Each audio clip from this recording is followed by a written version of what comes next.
Friends, welcome to my blogging channel. তো তোমাদেরকে নতুন একটা ব্লগে নতুন একটা সকালে অনেক অনেক স্বাগত। তো তোমরা কেমন আছো এবং তোমাদের দিনকাল কেমন কাটছে?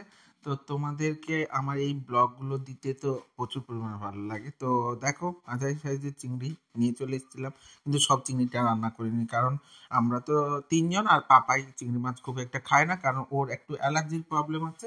ও একটু ভয়েই খায় না। তো সেই জন্য চিংড়ি মাছ রেখে দিয়েছি।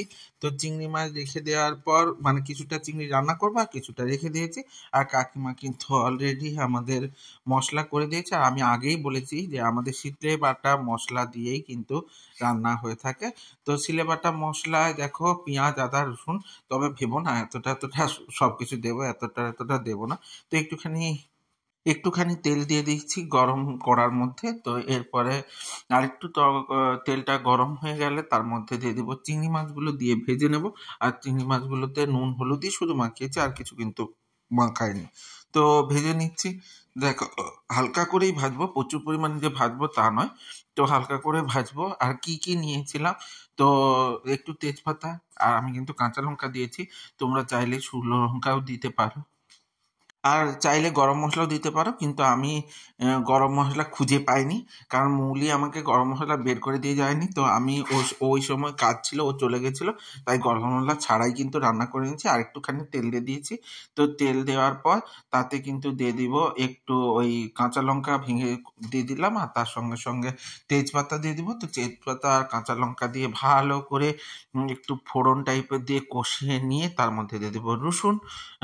তো রসুনের পর দিয়ে দিব, রসুন একটু ভাজা হয়ে গেলে তার মধ্যে দিয়ে দিব পেঁয়াজ বাটা। এবং পেঁয়াজটা কিন্তু হালকা করেই বাটা আছে, তো একটুখানি পেঁয়াজ বাটা দিলাম।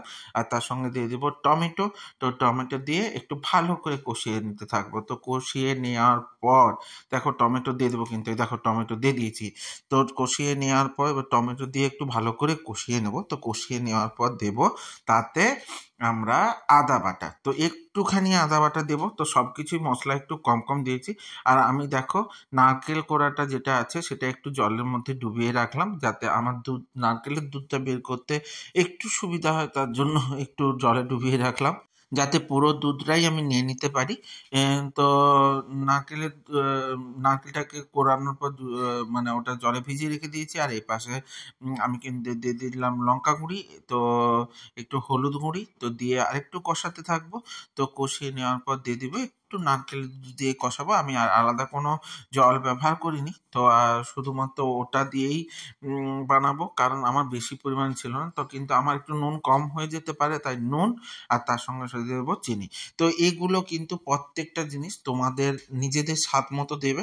তোমরা যেরকম খেতে পছন্দ করো ততটাই ঝাল দেবে, ততটাই হলুদ দেবে, নুন সেরকম মাপের দেবে, চিনিও যারা দিতে চাও তারা দেবে, কিন্তু এই তরকারিটা একটু মিষ্টি মিষ্টি হলে ভালো। এরপর দেখো আমি নারকেল কোড়াটা দিয়ে দিচ্ছি, কোড়ার একটু জল দিলাম। তো দিয়ে আমি কিন্তু একটু নেড়ে নেব, যাতে আরো ভালো করে কষানো হয়ে যায়। তো কষানো হয়ে যাওয়ার পর কিন্তু নারকেলের দুধটা পুরোটাই দিয়ে দেবো। তো দিয়ে দেওয়ার পর দেখো নারকেলের দুধটা অলরেডি পুরোটা দিয়ে দিচ্ছি। তো দিয়ে দেওয়ার পর ভালো করে কষিয়ে নেব। তো কষিয়ে নেওয়ার পর একটু যখন ফুটে যাবে তখন দিয়ে দেবো চিংড়ি মাছ। তো চিংড়ি মাছ দিয়ে কিন্তু আমি ভালো করে অনেকক্ষণ ধরে ফোটাবো হালকা আঁচে, কারণ যাতে পুরো গ্রেভিটা চিংড়ি মাছের মধ্যে ওর যে টেস্টটা ঢুকে যায়। তো চিংড়ি মাছগুলো কিন্তু ছাড়ানোই, তোমরা দেখেছো ওর গায়ের কিন্তু আঁচ তুলে দেওয়া হয়েছে। তো এবং পুরোটাই কিন্তু ভালো করে অনেকক্ষণ ধরে কষিয়ে যাতে তেল ছেড়ে যায় সেরকম পর্যন্ত রাখবো। তো তোমরা কে কীরকমভাবে চিংড়ি মাছের মালাইকারি করো, তো সেটা জানিও, এবং তোমাদের বাড়িতে কেমন কি রান্না হয় সেটাও তোমরা জানাতে ভুলে যেও না। তো আমার এই ব্লগগুলো তোমাদের কেমন লাগছে সেটাও বলতে ভুলে যেও না।